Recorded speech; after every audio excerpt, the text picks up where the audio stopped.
He is the CEO of one of the biggest funds in Pakistan. उनका fund manage करता है $1.8 billion, मतलब ये 550 अरब रुपए।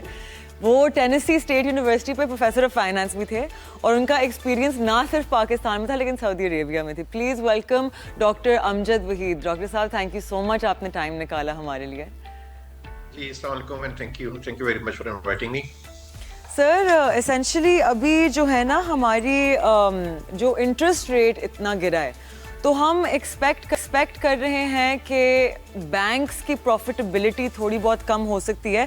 तो अगर हम one of charge of pension जो पिछले साल इंक्लूड हुआ था, अगर उसे एक्सक्लूड करते हैं तो आपको क्या लगता है कि बैंक की प्रॉफिटेबिलिटी कहाँ जाएगी?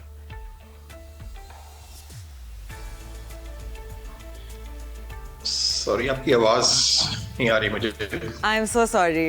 एसेंशली हमारा जो वन ऑफ चार्ज था ऑफ पेंशन जो पिछले साल इंक्लूड हुआ था, राइट, उसको एक्सक्लूड करते हुए कीपिंग इन माइंड कि इंटरेस्ट रेट अभी गिरा है, तो हमें क्या कुछ लगता है कि बैंक्स की प्रॉफिटेबिलिटी पे इफेक्ट आएगा?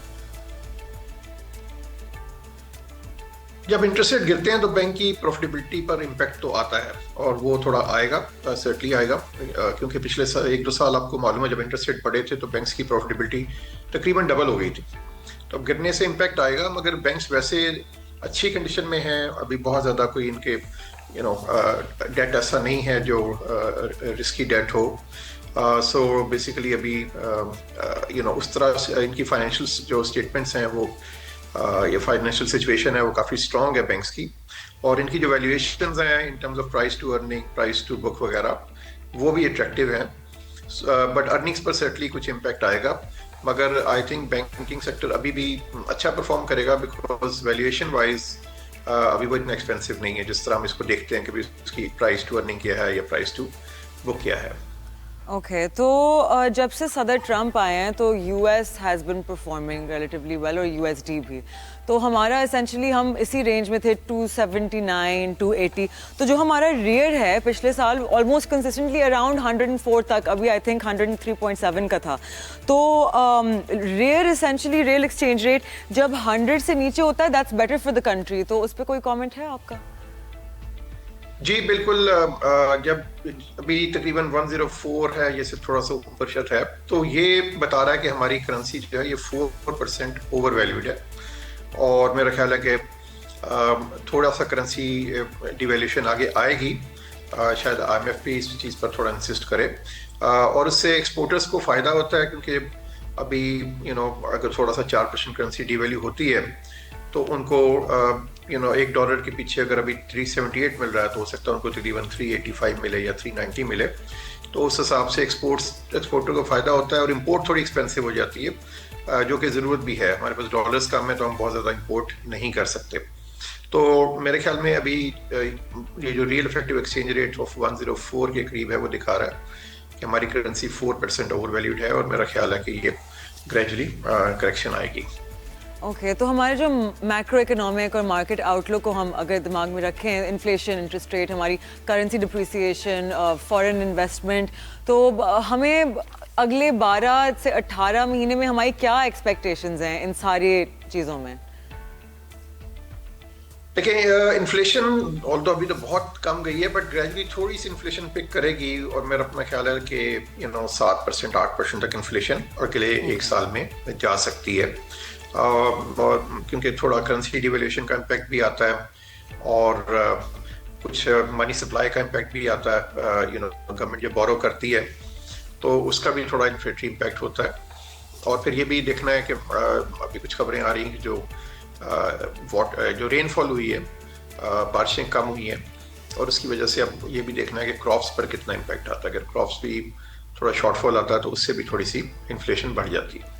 तो बहुत जी सॉरी, तो इन्फ्लेशन थोड़ी बढ़ सकती है, मगर इंटरेस्ट रेट में अभी भी रूम है। अभी भी मेरे ख्याल है यहाँ से 1-1.5% और पॉलिसी रेट स्टेट बैंक कम कर सकता है, क्योंकि अगर इन्फ्लेशन 7-8% भी है तो पॉलिसी रेट तकरीबन 10% का एक रीजनेबल है उसके लिए, तो इसमें पॉलिसी रेट में अभी फर्दर रूम है 1-1.5% का कम करने का। ओके, एंड ये हमारी इकोनॉमिक एक्टिविटी के लिए वुड बी ग्रेट। तो बहुत सारे इन्वेस्टर्स पाकिस्तान में पीएसएक्स के बारे में बहुत स्केप्टिकल हैं, क्योंकि वैसे भी हमारे इन्वेस्टर्स थोड़े पेसिमिस्टिक होते हैं, तो वो उसकी परफॉर्मेंस के बारे में बहुत एवरीवन इज लिटिल वरिड अभी। तो आपको क्या लगता है कि लॉन्ग टर्म पोटेंशियल क्या है हमारी लोकल स्टॉक मार्केट का? देखिए 2017 और उसके बाद फॉरेन इन्वेस्टर्स ने बहुत शेयर्स बेचे थे पाकिस्तानी स्टॉक मार्केट में। उसकी वजह से पाकिस्तानी स्टॉक मार्केट अगले 4 साल 5 साल काफ़ी डिप्रेस रही, क्योंकि जो फॉरेन सेलिंग थी वो तकरीबन 350-370 मिलियन डॉलर्स एवरेज हुई पर ईयर, और यहाँ पे इतना एब्सॉर्प्शन कैपेसिटी नहीं थी, तो उसकी वजह से मार्केट डाउन थी। उसके बाद फॉरेन इन्वेस्टर्स के पास अभी काफ़ी कम माल रह गया पाकिस्तानी मार्केट में, और अभी वो उस तरह से सेलिंग भी नहीं कर रहे हैं जो थोड़ा बहुत उनके पास है भी।